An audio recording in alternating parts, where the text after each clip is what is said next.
ಗೊತ್ತಾಯ್ತಾ? ಕರೆಂಟಿದ್ದು ಸಮಸ್ಯೆ ಇಲ್ಲಲ್ಲ, ಕರೆಂಟಿದ್ದು ಫ್ರೀ ಇದೆ. ಈಗ ಇದೊಂದ್ಸತಿ ನೀವು ಕಾಂಗ್ರೆಸ್ ಓಟ್ ಹಾಕ್ಬೇಕು. ಯಾಕೆ ಅಂದರೆ ಇವನೊಂದು ಪ್ರಭಾ ಮಲ್ಲಿಕಾರ್ಜುನ್ ಅಂತೇಳಿ ಕಾಂಗ್ರೆಸ್ ಇದರಿಂದ ನಿಂತಿದ್ದಾರೆ, ಕ್ರಮ ಸಂಖ್ಯೆ 2 ಅಷ್ಟೊತ್ತು ಗುರ್ತು.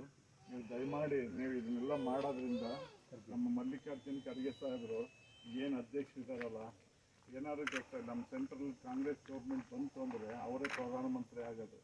ನಮ್ಮವರೊಬ್ಬರು ಆಗ್ತಾರಲ್ಲ, ಅದು ನೋಡೋಕ್ಕಾದ್ರೂ ನಾವೆಲ್ಲ ದಯಮಾಡಿ ಕಾಂಗ್ರೆಸ್ ಓಟ್ ಹಾಕ್ಬೇಕು. ನೀವು ಇದೊಂದು ಸರಿ, ಈ ಕಡೆ 5 ಸರಿ 6 ಸರಿ ಸೋತಿದ್ದಾರೆ ಪಾಪ. ಇದೊಂದು ಸರಿ ಒಳ್ಳೆ ಹೆಣ್ಣುಮಗಳು, ಡಾಕ್ಟರು, ಎಲ್ಲ ಬಡವ್ರ ಕಷ್ಟಕ್ಕೆ ಆಗ ಅಂತಾರೆ. ದಯಮಾಡಿ ಇದೊಂದು ಸರಿ ನೀವು ಕಾಂಗ್ರೆಸ್ಗೆ ಓಟ್ ಹಾಕಿ ಅವ್ರನ್ನ ಜಯಶೀಲರಾಗಿ ಜಾಸ್ತಿ ಮತಗಳಿಂದ ಗೆಲ್ಲಿಸ್ತೀರ ಅಂತ ನಂಬಿಕೆ ಮೇಲೆ ನಿಮ್ಮ ಹತ್ರ ಬಂದಿದ್ದೀವಿ. ದಯಮಾಡಿ ನೀವು ಎಲ್ಲರೂ ಸೇರಿ ಓಟ್ ಹಾಕಿ, ಎಲ್ಲರಿಗೂ ಹೇಳಿ ಓಟ್ ಹಾಕ್ತದೆ. ನೀವು ಹಾಕೋದ್ರ ಜೊತೆಗೆ ಎಲ್ಲರೂ ಸೇರಿ ಓಟ್ ಹಾಕ್ತದೆ ವ್ಯವಸ್ಥೆ ಮಾಡಿ. ಎಲ್ಲರಿಗೂ ಬರ್ತಾ ಇದ್ದಾನೆ. ಈಗ ನಾವು ಬಂದಿರೋದು ಪರವಾಗಿ, ಕಾಂಗ್ರೆಸ್ ಪಕ್ಷದ ಪರವಾಗಿ ಬಂದಿದ್ದೀವಿ. ನೀವು ದಯಮಾಡಿ ಏನು 5 ಗ್ಯಾರಂಟಿಗಳು ನಮ್ಮ ಸರ್ಕಾರ ಕೊಟ್ಟಿತ್ತು ಅದನ್ನೆಲ್ಲ ಒಪ್ಕೊಂಡಿದ್ದೀರಾ.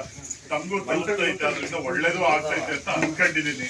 ಬಸ್ ಫ್ರೀ, ಕರೆಂಟ್ ಫ್ರೀ, ನಮ್ಮ ವಿದ್ಯಾನಿಧಿ ಸ್ಟೂಡೆಂಟ್ಸ್ ಯಾರಿದ್ರೆ ಅವ್ರಿಗೆ 1,000 ಮತ್ತೆ 3,000 ಅಕೌಂಟಿಗೆ ಹಾಕೋಂಥದ್ದು. ಆಮೇಲೆ ಬಸ್ ನಿಮಗೆಲ್ಲ ಫ್ರೀ ಐತಲ್ಲ.